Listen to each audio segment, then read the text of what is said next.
This is crazy, I'm on the right track, I'm finally found. You need some soul searching, the time is now. All I need is one mic. Nothing had to be done immediately. And again, I would like to remind you guys, in case I didn't say it a million times, I was grieving through this process. It's very overwhelming. I knew it was coming, but that still doesn't prepare you for how it's going to be when you're actually going through it. It's like, dude, I am finalizing my mom's life now on paper. This is it. I was seeing a grief counselor probably up until July. I mean, I was doing okay because I did find seeing the grief counselor helpful, but like, all this bullshit with them kind of was like overshadowing my actual grief. It was just horrible. It was horrible. The first thing we had to do, obviously, was open the bank account. So my brother just went down to the bank by himself, okay? Because now, you know, he didn't want to compromise on a day that he could go. So he just took it upon himself to go down to the bank by himself and start the process of opening up the bank account by himself without me there. And then he also closed my mom's other account and got the checks from the other account. I just like, I couldn't believe it. I'm like, he's such an asshole, right? So I never responded to the bullshit follow-up email after our phone conversation because it was just so goddamn pointless. So I get an email 2 days after that from him. Let me explain this. We had to open up this bank account. My brother was telling me that Chase Bank, which is where my mom banked, was unable to do this thing where we needed 2 signatures on the check. Whether that was true, I think I checked up on it and I think they said that, yeah, they didn't. So my attorney and me did not feel comfortable with giving my brother full unprecedented access to the bank account where he could just write out checks and, you know, I don't have to even look at them or ever see them. Now you guys might be saying, well, Leanna, wouldn't you have had access to the bank account too so you could see what checks he's writing out? Absolutely, yes, I would have. But let's just say he wrote a check out to himself for his portion of the money and he wrote it by $100,000. It's easier to prevent this from happening than it would be for me to actually get the money back from him.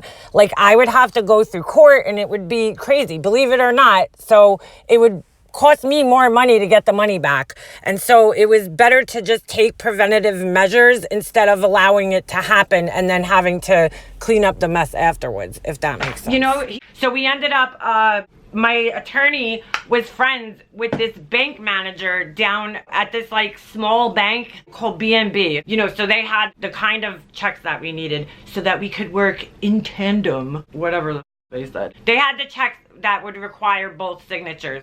You know, ultimately it was for my protection and his protection. It was a pain in the ass. Everything we did to try to like protect ourselves, it just ended up biting us in the ass at the end. You know, I think my attorney had called his attorney, told him that we found a bank that would do this. So my brother just took it upon himself and went down to the bank and just started opening the account. He couldn't wait, couldn't compromise on a day to go, so he just took it upon himself and just went. The 21st that we had the phone call, on the 23rd, my brother called, wrote his little follow-up email, and I didn't even respond because I still didn't have letters, so there was nothing I could do at that point in time. So the next day, I had to go back to the surrogate's court for the second time, and I finally got the letters with my name spelled correctly, and let me tell you guys, I cried. I cried hysterically when I picked up those letters because it was a bittersweet moment. My mom had told me, and pretty much everybody else, she knew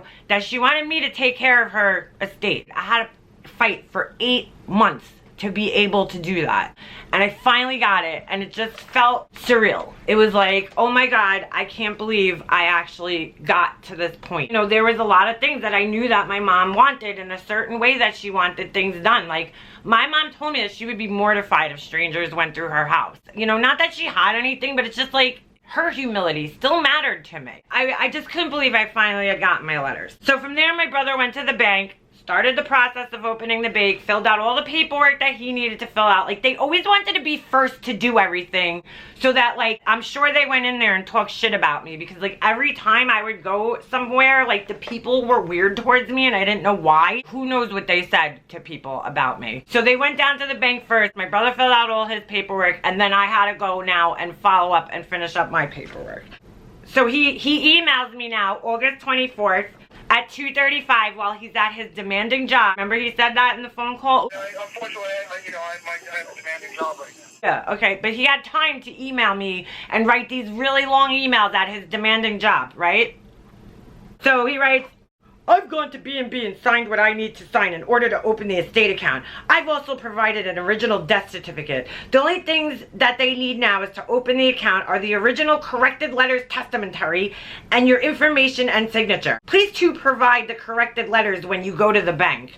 You see all these little mistakes like that, like please to, like that would not happen in an email from my brother. He's like a proofreader. He wouldn't, that would never, it just wouldn't. Okay. If you complete and send over the attached form in advance of going to the bank, you should be in and out of the bank in 5 minutes, as I was. Like, so they have to, like, you know, point out to me that I was wrong, that it was gonna take like an hour. Please let me know once you've been able to go to the bank to complete the opening of the account. Like, why do you have to talk like that? The opening of the account. Why can't you just say, please let me know when you went to the bank and opened the account? Oh God, it's so irritating. I called my attorney again. I'm like, he went down to the bank without me, started opening the bank. My attorney's like, listen, just go down to the bank. Here was the other thing, okay? They wanted me to pay these bills off, right? Oh, I thought the bills had to be paid off immediately. So now I'm like, okay, where are these bills? Like, what happened to the bills? I don't know what happened. I don't know what happened. Where'd the bills go? Where'd the bills go? So we had to pay them immediately. You can't pay the bills. You need my signature on the check. So come drop the checks off at my house so I can look at the bills. And then they also said that they had checks that had to be deposited. So I was like, okay, since I'm going to be the one who actually opens the account, because the account is not actually active until I go down there and sign the papers, why wouldn't you give me the checks so I could deposit them in the bank? They would not give me these checks. So I sent my brother an email back, right? But I was like, dude, I'm done talking to this Stephen J. Smith account.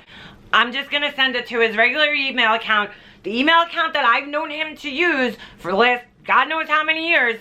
I'm not talking to this new email account because I know I'm not talking to you. And I'm gonna read you guys what I wrote. Okay, there's two things I have to mention before I read this email that are very important. The first thing is that I sent this email to my brother's regular email account, the one that I had known him to use for years. So, because I wanted to see if I could get a response, and there was a reason for that, which I'll explain in a future video. The second thing is that you guys are going to see, it looks like all things are crossed out on this email. Just know that that's not my writing. You guys will understand in my brother's reply. What happened was I lost a couple of emails from my sent box. So I had to screenshot this from his reply. So there's some stuff on it and you guys will understand why that's there in a little bit. What kind of service? Being a smartass, I write subject, estate progress report. I wrote, brother, I got your email the other day. I've been busy working on things that must be done for the estate.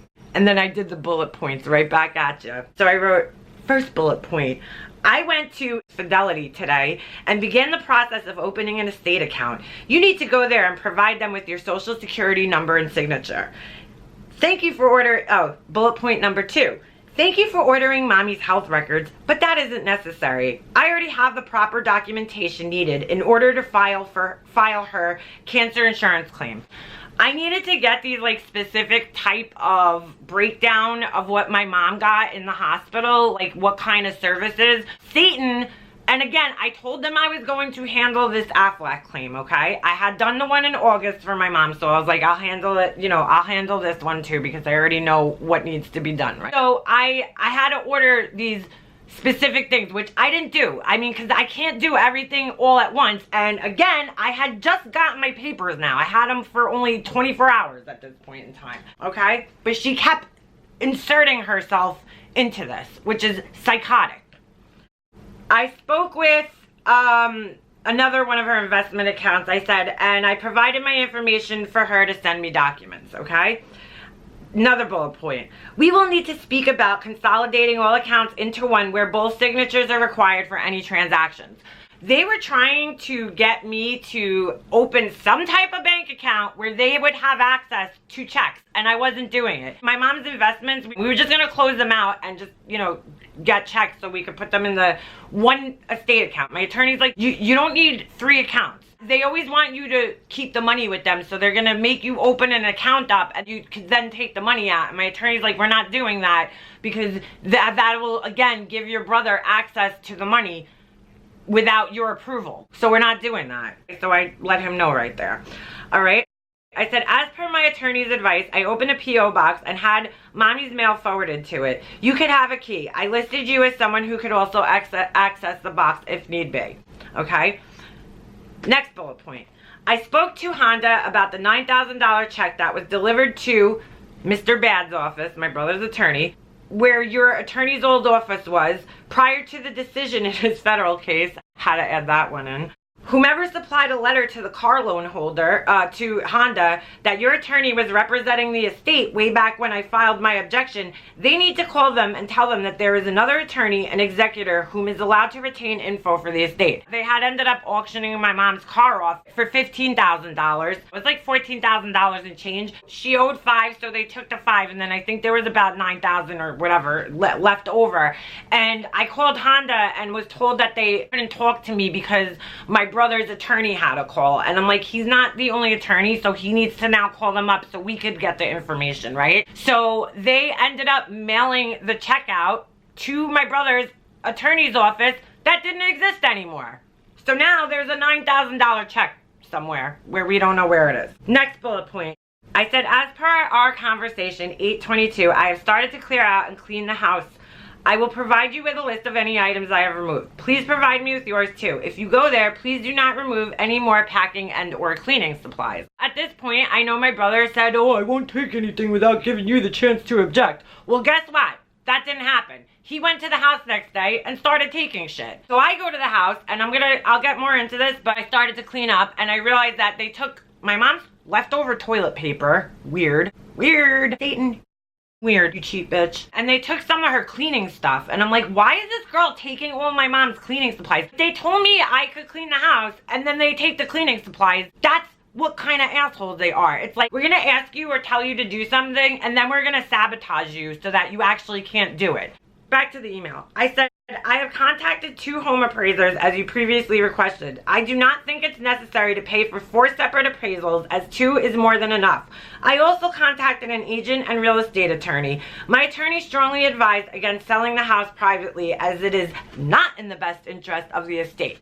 My attorney told me I needed an appraisal, and I honestly, I again, never settled an estate before, so when he said appraisal, I thought he meant we needed an actual appraisal, because when you're done, like, you have to do this final accounting for the court, and so I thought that maybe it was necessary for the court. I asked my friend if he knew an appraiser, and my friend gave me the name of an appraiser, but the guy was telling me it was gonna be like $400, and I was like, wow, that's, you know, kind of pricey. Let me just go on, because I explained this in the next email.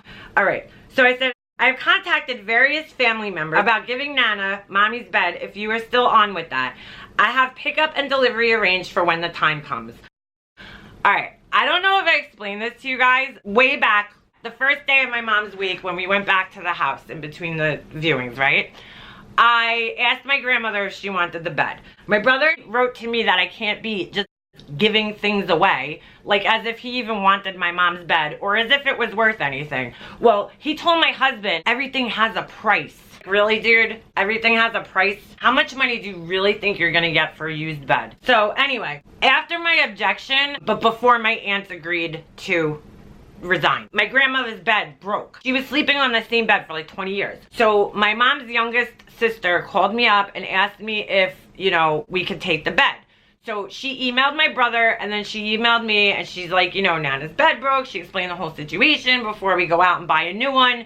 You know, you had said that you would give the bed, right? My brother, if you guys remember in one of the old emails that he had sent me when he thought he was going to be the executor, he writes at the bottom of the email, like it was his idea, like, oh, let me know what you think about getting the bed over to Nana, blah, blah, blah, blah, blah, right?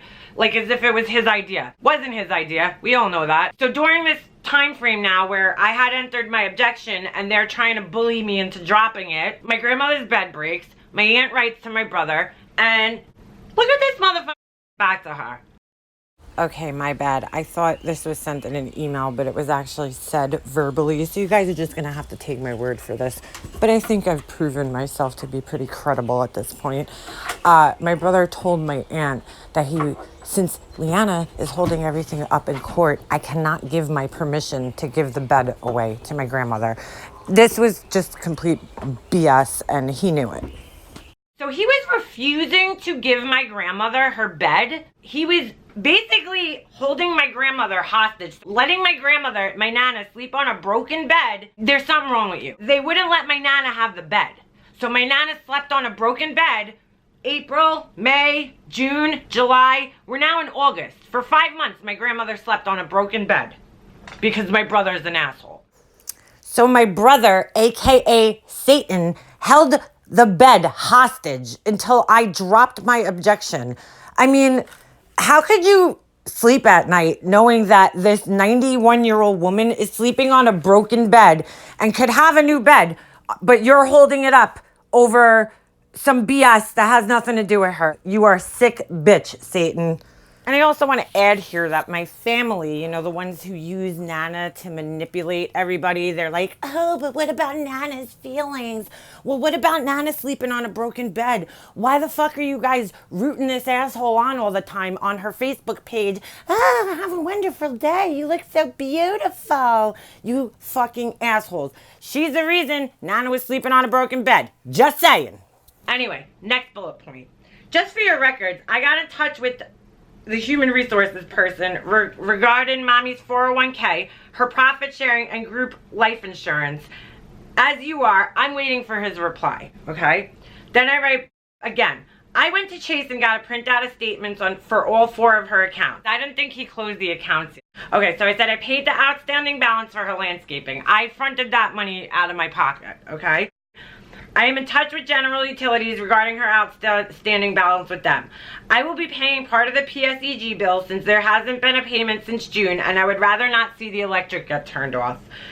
And then I wrote, please see the 2 attached lists I have included. I am still working on preparing detailed lists and figures with my attorney, including my reimbursements with receipts and supporting bank statements. With regards, me. I did this for a reason, again, is because I wanted them to, here you go, I'm doing shit. You guys cannot accuse me of not doing anything. I'm doing shit. I just wanted them to know I knew what I was doing and I knew what was going on and I was handling shit. And so I never got a response to that email. Now keep in mind, I had sent that email to my brother's regular email address that I know is his. Okay, so I didn't get a response from them on that one, right? August 26th, I get an email from him at 9 a.m. on a Saturday morning. He writes, Leanna, advising again that I have already completed my portion for B&B to open up the estate account. Since Saturday is the only day you could go, I would assume it would be completed today. Thank you for going to Chase Bank first. It made me obtaining the certified checks very quick and easy. It was just over $26,000. Once you have notified me that the estate account is open at B&B, I will process a 4 deposit only for these checks. They will clear in 1 day. Please provide me with the account number. I will follow up later regarding other estate issues. So they went and got the checks, right? So I had to go and complete the process. Now, mind you guys, I'm a stay-at-home mom. I don't work. I asked them to drop the checks off at my house so I could deposit them, and no, that wasn't happening. I ended up going to the bank that Saturday. I overslept. I was tired. I was not sleeping well during this time, so I didn't respond because I didn't go to the bank. They told me to, email them when I went to the bank and completed my portion, blah, blah, blah, blah, blah, right? So she writes back to me then on August 27th. It's a Sunday night. This happened every Sunday night almost, okay? At 11 o'clock at night, I would get these emails, 10, 11 o'clock at night. So this is an email in response to the email I wrote them where I let them know what I was doing as far as getting things done for the estate, which I sent to my brother's old email account. Just keep that in mind. Keep this in mind because you'll see. Okay, before I even start reading this one, I just want to point out that she copied their attorney on it. So you see where it says CC? That's their attorney's email address. And I don't know why she did this. I don't know if she thought she was going to scare me. Oh no, the attorney's going to see the email. Oh, I really don't know what the point of that was. Here's the response I get. Leanna, I've only just received this email as you are sending it to an account that I no longer use. If you no longer use the account, how'd you get this email then? And I don't remember which email it was, but one of the emails that I had sent in the days prior, I sent it to that account and got a response back like within minutes. Now you're telling me you no longer use that account. If you no longer use it, how'd you see the email then? So she purposely ignored it to be an asshole, okay? Please send it to the Stephen J. Smith account, as this is my active account. Going forward, your emails will be redirected to that account so I don't miss them. So now you're going to have every email from me forwarded to this new email account. So if I try to email my brother's actual account, you're gonna have them all forwarded to the Satan account. So she writes, first off, let me address some main issues. Sorry, how to do it. I did not request that you get an appraisal on the house. I requested that you get 2 comps / market analysis on the house, as I am getting comps on the house as well. See my prior email of 8/22. A market analysis is something that a realtor will give you to estimate an appropriate listing price for the house based on recent sales, comps, and listings of similar houses in the similar neighborhoods. These are free. Like so angry. An appraisal will cost upwards of around $400. The buyer of the house will pay for an appraisal as part of getting a mortgage to buy the house. The estate should not and won't cover the cost of an appraisal. Please cancel your appointment and make appointments with realtors to get comps. If you insist on getting an appraisal instead of a comp, that will be a cost that will come out of your pocket.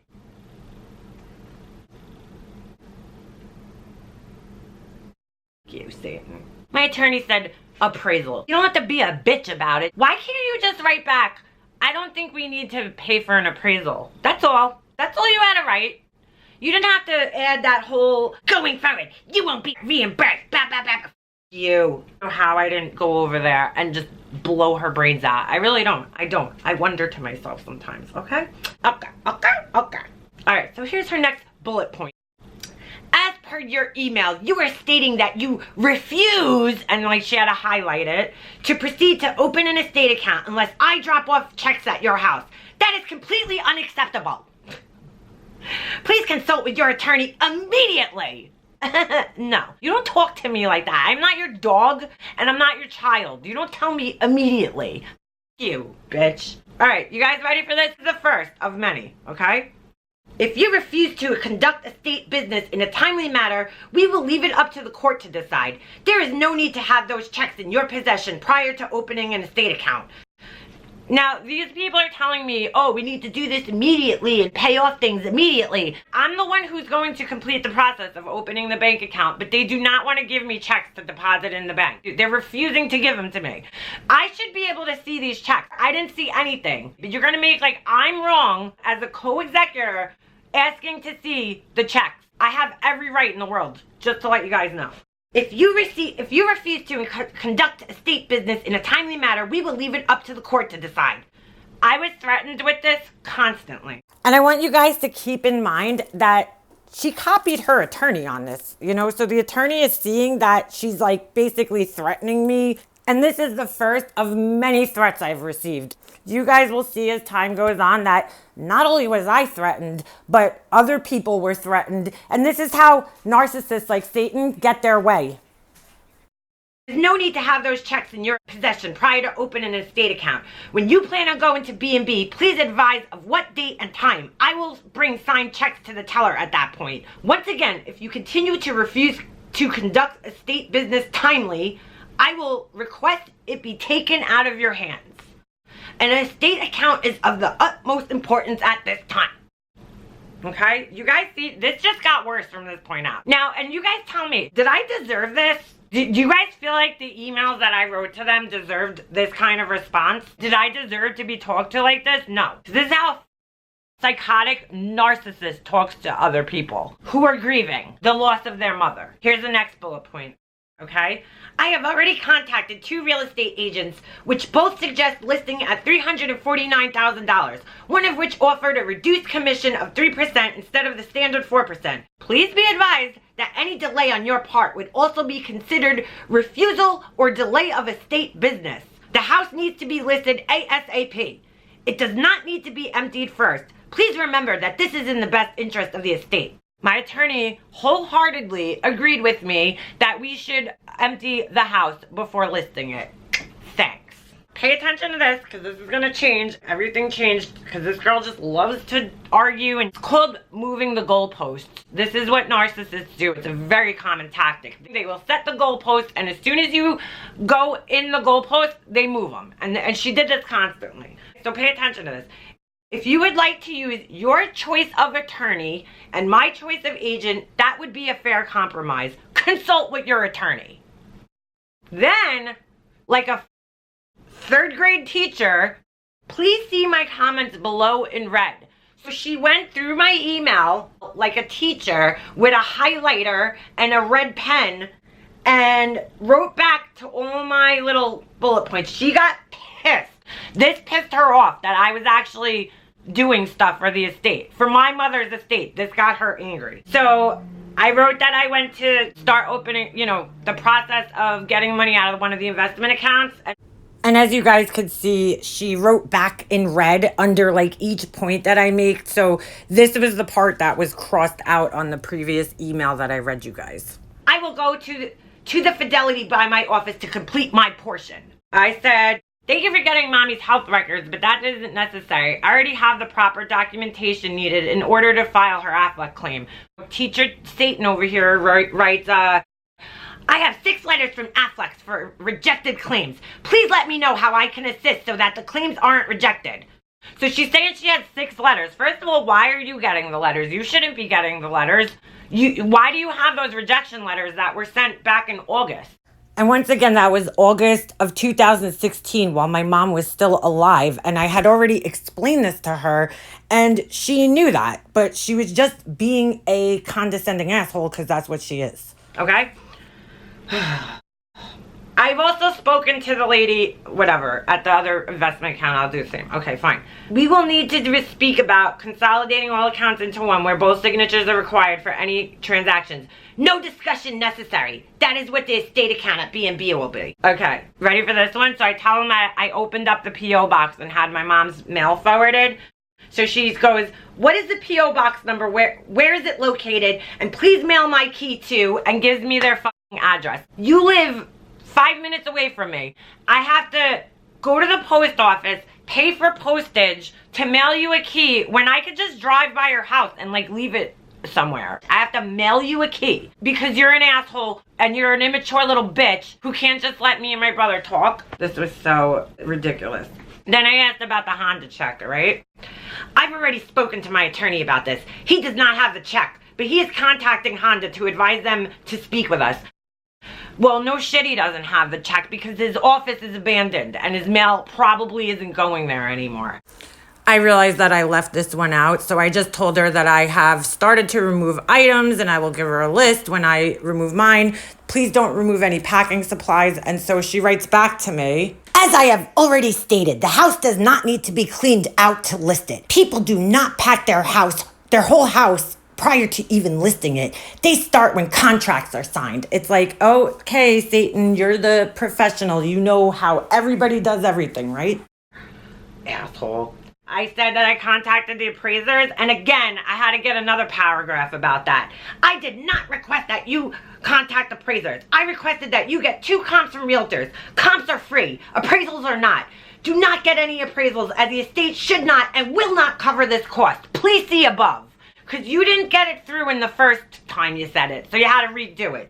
Yeah, I'm not your child. You're not talking to me like this, you asshole. Okay, so then I said about my Nana's bag.